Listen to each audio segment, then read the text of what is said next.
Today's session is on our sub-cost planning module.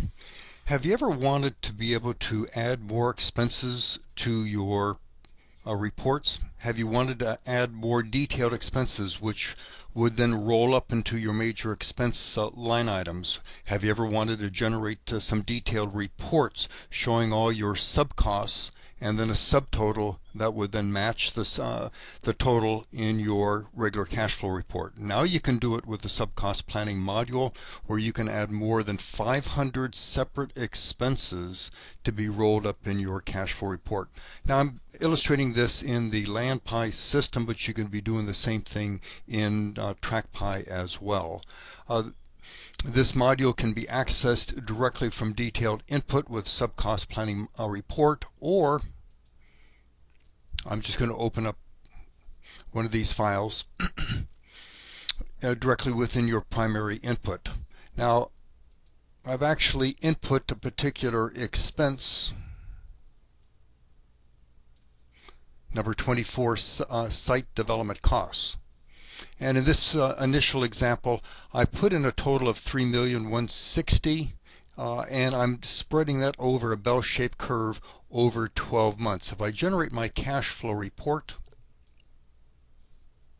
and scroll down to the expense section, you can see here's my total of $3,160,000, and then the disbursement of that amount over a 12-month period over a bell-shaped curve. Now, if you need more detail, then you can go directly to the detailed planning module, go to sub-cost planning, and either create a new sub-cost planning module, or in my case I've actually created one already called land development example. Screen 0 is basically the same thing as what you had on that you're used to with Tract-PIE and Land-PIE.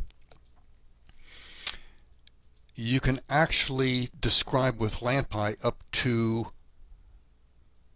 25 expenses within, and 25 expenses within 25, or actually 27 major expense categories. Now I'm going to come over here to this screen, site development costs, and you can have up to as I said, 27 detailed expenses with your own titles and dispersed differently. So in this particular case, I have grading, grubbing, water. I have sewer, landscaping, front entrance. As I said, you can have as many as you want. You can go to other major expenses and detail your detailed costs. Once you've entered in your detailed costs, then you can generate a report showing for major category site development costs here, all the detailed costs and how they are dispersed. If you had other major expense categories, then they would be displayed over here as well. And you have the same capabilities of rolling that up into different time periods, whether quarterly or yearly. I'm going to go back to the input. If this is what you want to have added to your major report, then you can click on Return to Primary. You would click on Import Major Cost Cash Flow, and then select the item that you want. Here's the data file, starts with CD, and those particular expenses then are imported into the system. And I can now go to expense number 24, site development.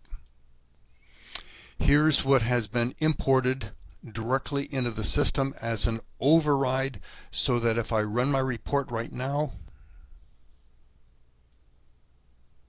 it reflects the subtotal of those detailed expenses and how they are dispersed over time, and not over what we had done initially with the bell-shaped curve. The total is still the same.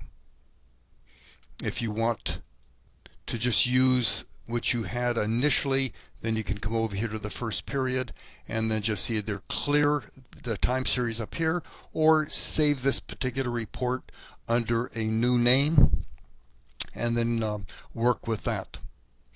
Again, this is a very powerful feature for Tract-PIE and land-PIE, allowing you to add more expenses and have more control over those expenses. Hope you enjoy it.